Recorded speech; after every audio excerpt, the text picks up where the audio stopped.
ఆశ్చర్యకరుడైన యేసుక్రీస్తు వారికి మహిమ కలుగునుగాక. ఆమెన్. అనుదిన ధ్యానమాలిక అనేటటువంటి ఈ 3వ భాగాన్ని వీక్షిస్తున్న నా ప్రియ సహోదరి సహోదరులకు నా హృదయపూర్వక వందనాలు.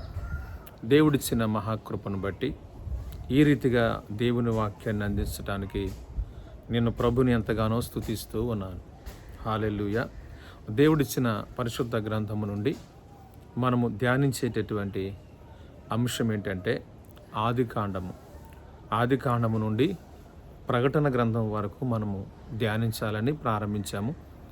మరి ఈ కార్యక్రమాన్ని చాలామంది వీక్షిస్తూ ఉన్నారు, చాలా సంతోషం. ఇంకా ఎవరైనా సబ్స్క్రైబ్ చేసుకోకుండా మీరు కనుక్కుంటే తప్పకుండా చేసుకోండి. అనేకులకి ఈ వాక్యాలని పంపిస్తే అనేకులకు ఉపయోగకరంగా ఉంటాయని మేము ఆశిస్తూ ఉన్నాం. దేవుడిచ్చిన పరిశుద్ధ గ్రంథము నుండి మనము ఆదికాండము 1వ అధ్యాయము 1వ వచనంలో ఉన్నాం. దేవుడు భూమి ఆకాశములను సృజించారు కానీ అవి నిరాకారంగా శూన్యంగా ఉన్నట్లు మరి మోషే గారికి దేవుడు చూపించారు. అసలు అవి నిరాకారంగా శూన్యంగా ఎందుకు అయ్యాయి, దాన్ని 6 దినాలు ఎందుకు దేవుడు చేశాడు అన్నదాన్ని మనము ధ్యానిస్తూ ఉంటాము. తప్పకుండా ఈ పాఠాలు మీరు వింటే మీకు ఎంతో ఆశీర్వాదకరంగా ఉంటాయని ఆశిస్తున్నాను. కాబట్టి ఇక్కడ చూస్తే దేవుడిచ్చిన ఈ వాక్య భాగంలో మనం గమనిస్తే నిరాకారంగా శూన్యంగా అనేటటువంటి పదాన్ని మరొకసారి జ్ఞాపకం చేస్తున్నాను. అక్కడ టోహో అనేటటువంటి మూల భాషను వాడారు. అంటే దాని అర్థం మనం గమనిస్తే చిందర వందర. అంటే ఏదైనా తుఫాను వచ్చి వెళ్ళిపోయిన తర్వాత ప్రకృతి ఎలా ఉంటుందో, ఒక జలప్రళయం వచ్చిన తర్వాత ప్రకృతి ఎలా ఉంటుందో అలా ఉందని దాని అర్థం. అలా ఉండటానికి గల కారణం మొట్టమొదటి జలప్రళయం దూతల కాలంలో జరిగింది. అంటే దూతలకు ఇచ్చినటువంటి భూగోళంలో మొదటి జలప్రళయం జరిగింది. తర్వాత నోవాహ దినాల్లో జరిగింది. దేవుడు 2 సార్లు చేశారు కాబట్టే ఇంక మళ్ళా జలప్రళయం రాదు అని చెప్పారు ఆయన. ఇక్కడ మనం గమనిస్తే దేవుని వాక్యాన్ని వింటున్న నా ప్రియమైన వాళ్ళరా, ఇక్కడ మీరు జాగ్రత్తగా ఆలోచిస్తే దేవుడు నిరాకారంగా మార్చడానికి కారణం ఏంటంటే దేవుడు చెప్పినటువంటి మాట దూతలు విన్నప్పుడు, దేవుడి కోపం వచ్చినప్పుడు ఆయన మొట్టమొదటిగా పాడు చేసేది ప్రకృతినే. ఆదాము దగ్గర కూడా అదే కదా. ఆదాము పాపం చేస్తే శాపం దేని మీదకి వచ్చిందంటే భూమి మీదకి వచ్చింది. అదే రీతిగా ఇక్కడ కూడా దూతలు పాపం చేసినప్పుడు దేవుడు దేన్ని కొట్టారు అంటే ప్రకృతిని కొట్టారు.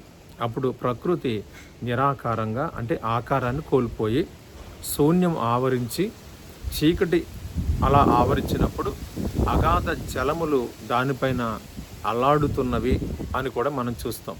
అగాధ జలములు అంటే ఆకాశాన్ని అంటినటువంటి నీళ్లు, అంత జలము వచ్చి ఆ భూమిని పాడు చేసింది. అదే జలప్రళయం. కాబట్టి మీరు ఎప్పుడైనా గమనిస్తే మొదటి జలప్రళయం ఎక్కడ జరిగింది అంటే అది నోవాహు దినాల్లో కాదు, దానికి ముందుగానే దేవదూతల కాలంలో జరిగింది. ఇది యుగములలో జరిగినటువంటి విషయం అన్నమాట. దీన్ని దేవుని సంకల్పం గమనించాలి. కాబట్టి ఈ జలప్రళయం జరిగిన తర్వాత దేవుడికి కోపం వచ్చి ప్రకృతిని కొట్టినప్పుడు అది అలా మారిపోయింది. ఎందుకు కొట్టాడు ప్రకృతిని దేవుడు అంటే దేవుడు ఏర్పరచుకున్నటువంటి దూతలు ఆయన చిత్తాన్ని చేయలేదు. మీరు ఎప్పటికి గమనిస్తే దేవుడు తన చిత్తాన్ని జరిగించకపోతే ఆయన సహించలేడు. ఆయన మనల్ని ఎందుకు చేసుకుంటున్నాడు? ఆయన చిత్తం నెరవేర్చాలనే కదా.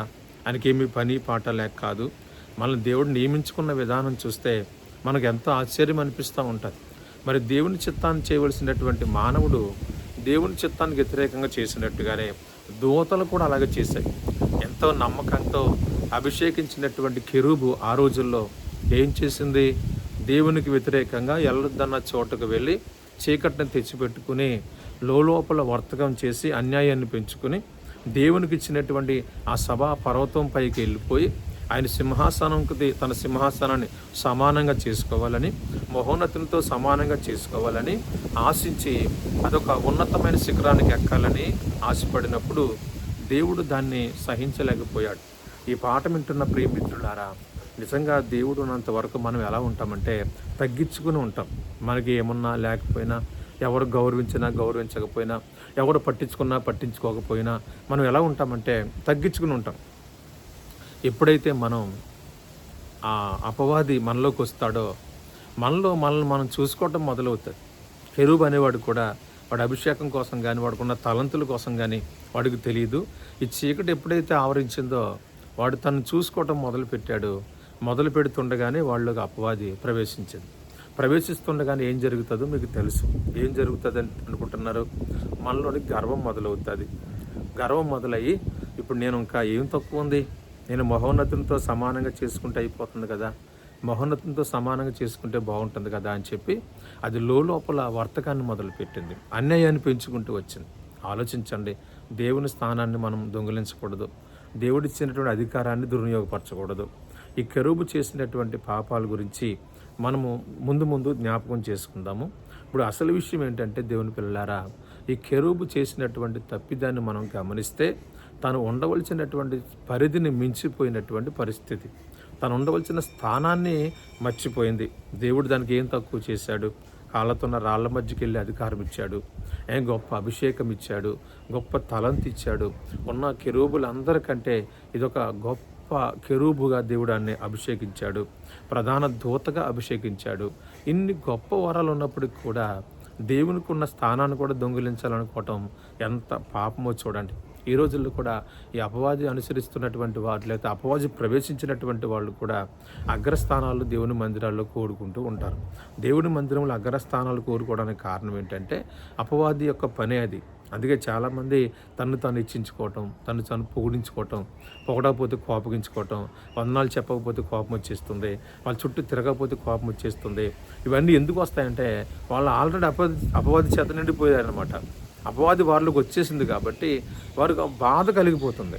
కాబట్టి దేవుడు ఉన్నవాడు ఎప్పుడు కూడా గొప్పతనాలు కానీ, సన్మానాలు కానీ, పలుకుబడి కానీ, పెద్ద విషయాలు కానీ, నన్ను అందరూ గౌరవించాలి, అందరూ సన్మానించాలని కానీ ఎప్పుడూ పట్టించుకోడు. ఎందుకంటే వాడికి కావాల్సింది ఏంటంటే దేవుని కృప, దేవుని సన్నిధి. కాబట్టి వాడు దేవుని కోసం ఆశపడి ఉంటాడు. కాబట్టి ఆదికాండం ద్వారా చాలా విషయాలు మనం నేర్చుకుంటాం. కాబట్టి కెరూబు అన్నవాడు పతనమైపోవడానికి కారణం వాడు గర్వించాడంటండి. ఆ గర్వం ఎవరిది? అపవాదిది. అపవాది లోపలికి రాకపోతే అప్పటి వరకు బాగానే ఉన్నాడు. వాడి ప్రవర్తనలో కానీ, వాడి యథార్థతలో కానీ, వాడి నీతిలో కానీ యథార్థంగానే ఉన్నాడు. కానీ ఎప్పుడైతే అపవాది ప్రవేశించిందో వాడి ఆలోచనలే మారిపోయాయి. వాడెంతో భయంకరంగా మారిపోయాడు.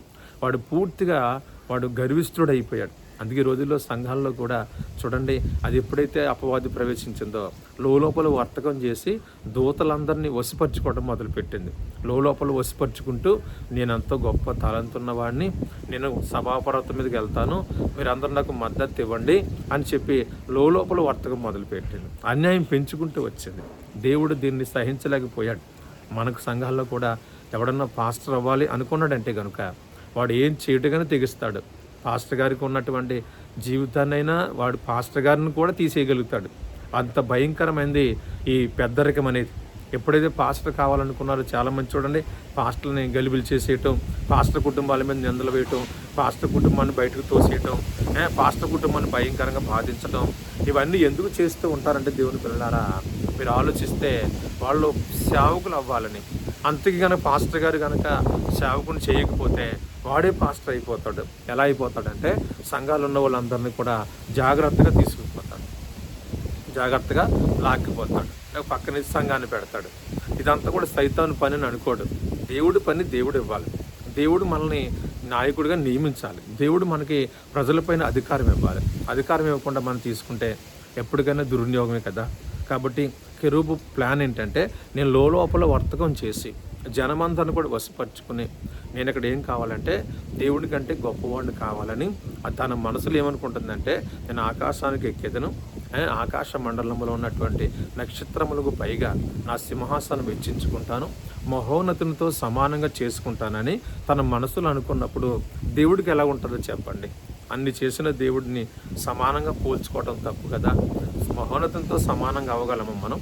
మహోన్నతుని చాటును నివసించాలి కానీ మహోన్నతంతో సమానంగా అవుతామా? అయితే కెరూబులు ఉన్న ఆలోచన సైతాను పెట్టిన ఆలోచన.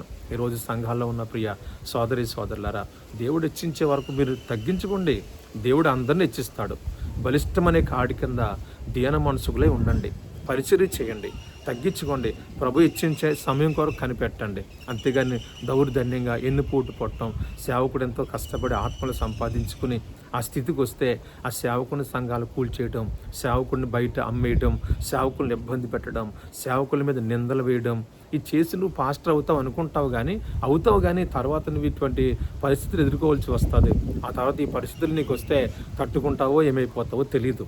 కాబట్టి నీకు కూడా ఈ మార్గం వచ్చిన రోజున నీకు అర్థమవుతుంది. ఒకవేళ దౌర్జన్యం చేసి కొంతమందిని తీసుకుపోయి ఒక పక్కన పెట్టుకుని నువ్వు పాస్టర్ అవుతావు. ఒకవేళ నువ్వు డెవలప్మెంట్ అవ్వచ్చు, కానీ ఎప్పటికన్నా నువ్వు సేవకుని చేసిన అన్యాయాన్ని అనుభవించడం తప్పదు. కెరూబు చేసిన పనికి ఏదో గొప్ప వస్తుంది అనుకుంది, కానీ దానికి ఎంత భయంకరమైన శిక్ష పడిందో వచ్చే పాఠాల్లో మీకు చెప్తూ ఉంటాను.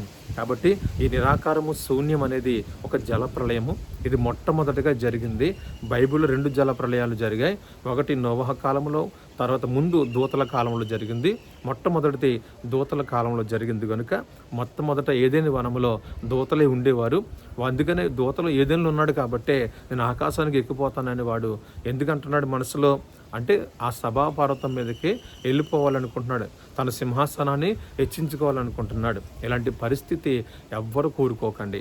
బైబిల్ చెప్తుంది మీ గురించి ఆయన చింతిస్తున్నాడు, మిమ్మల్ని తగిన కాలం ముందు హెచ్చిస్తాడు. మీరు బలిష్టమనే కాడి కింద దీన మనసుకులే ఉండండి. ఎవరిని వదిలిపెట్టాడు, అందరిని హెచ్చిస్తాడు. ఆయన ఖచ్చితంగా పిలిస్తే కనుక నిన్ను హెచ్చించడం మాండు.